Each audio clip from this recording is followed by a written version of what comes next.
not just meet, but exceed our revenue targets to generate more resources, just as our strong fiscal performance this year has demonstrated.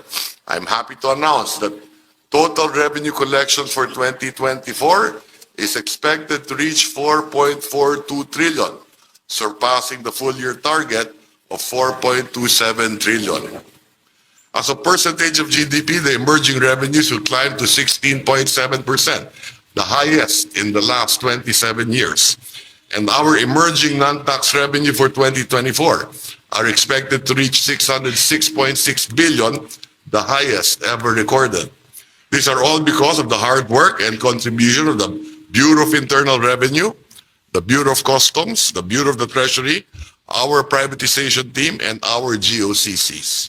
So rest assured, we will work doubly hard to sustain this momentum and adhere to our medium-term fiscal program that reduces our deficit and debt gradually in a realistic manner while creating more jobs, increasing our people's incomes, and decreasing poverty in the process.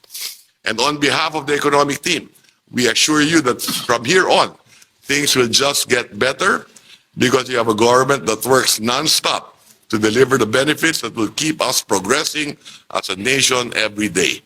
Maraming salamat po. Mabuhay ang bagong Pilipinas. Manigong bagong taon sa inyong lahat. Good morning. Hello. Good morning.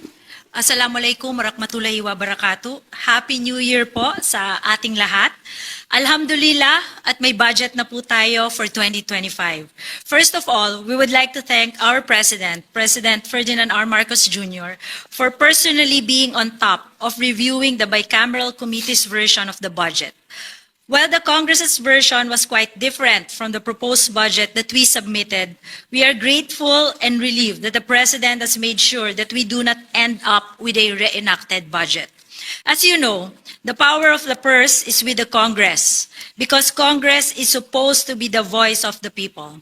Hence, the Department of Budget and Management and even the President himself can only submit a proposed budget to Congress, and in the end, because we have a democratic process that we must follow and respect, we can only exercise what the Constitution provides, which is to veto certain items of the budget.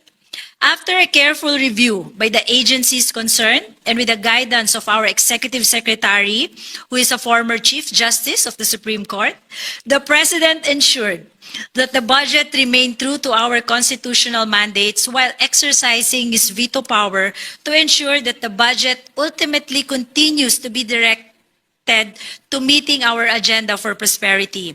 Nakikinig po ang ating Pangulo sa taong bayan. That is why, among others, ang program appropriations, which increased by over 300% in the BICAM version of the budget, have been greatly reduced by direct veto. There will also be a conditional implementation of Ayuda sa Kapos ang Kita program or AKAP. Let us enter the new year with renewed hope and determination to achieve the goals towards a bagong Pilipinas that we all aspire for. On our end, patuloy lang po kaming magtatrabaho para sa mas magandang kinabukasan ng ating mga mamamayan at sa kaunlaran ng ating bayan. Maraming salamat po. Good morning, everyone. Let me express our gratitude to both chambers of Congress for their timely and diligent efforts in scrutinizing, formulating, and ensuring the passage of the 2025 General Appropriations Act. Their unwavering commitment to completing this critical task underscores the strength of our collective resolve in advancing the nation's development goals and President Ferdinand R. Marcos Jr.'s socioeconomic agenda. The 2025 GAA supports the goals outlined in the Philippine Development Plan 2023 to 2028, including attaining our medium-term growth targets as approved by the Development Budget Coordination Committee. The budget prioritizes strategic investments in social services with substantial allocations to education, health, and social welfare programs and infrastructure projects to boost growth and inclusion. These investments are crucial for achieving the PDP's targets related to human capital development and poverty reduction.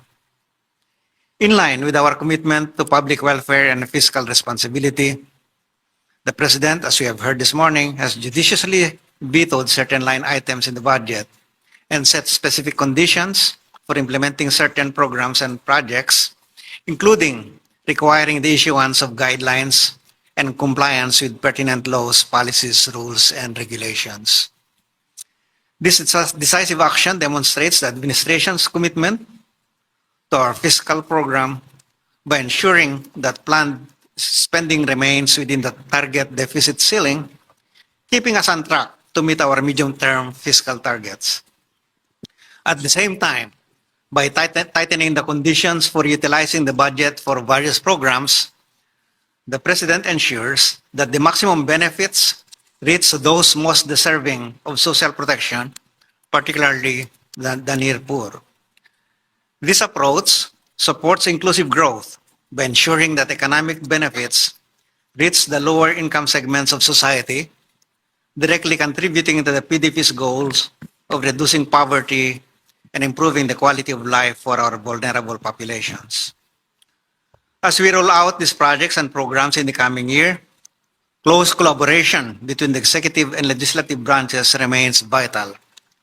The coming year, 2025, marks a pivotal moment for our country as we enter the midterm of the Marcos administration. This milestone is an opportune time to assess our progress. As we continuously recalibrate our strategies, we assure our fellow Filipinos that we will sustain our gains and accelerate our efforts in areas where we need to catch up to meet our development targets. With today's ceremonial signing of the GAA, we reaffirm our commitment to building a matatag, maginhawa at panatag na buhay for all Filipinos. Let us move forward with optimism and determination, ensuring that every peso of the national budget translates into impactful programs and services that improve the lives of our people. Thank you and good morning once again. Good morning, everybody. Well, we just like to express how deeply we are honored for the full trust and confidence that the President, Ferdinand R. Marcos Jr. and our legislators have extended to the Department of Public Works and Highways through the fiscal year 2025 budget. We are aware that every peso allocated to the Department of Public Works and Highways projects represents the hard-earned contributions of the Filipino people. It is therefore our responsibility to ensure that these funds are used wisely and efficiently, as well as professionally in the most transparent manner, proving ourselves deserving of the trust placed on us. We are committed to making every cent of their contributions worth by delivering quality infrastructure that drives the national progress. With this, we are tasked to implement more infrastructure projects that are crucial for the socio-economic development of our country. We are prepared to face potential challenges that may arise and remain steadfast in applying the significant lessons that we have learned over the years as we move forward to another year of service. Rest assured that the Department of Public Works and Highways will continue to work diligently in support of the Bagong Pilipinas agenda, advancing infrastructure that uplifts the lives of our fellow Filipinos. Mabuhay ang Bagong Pilipinas. Maraming salamat po.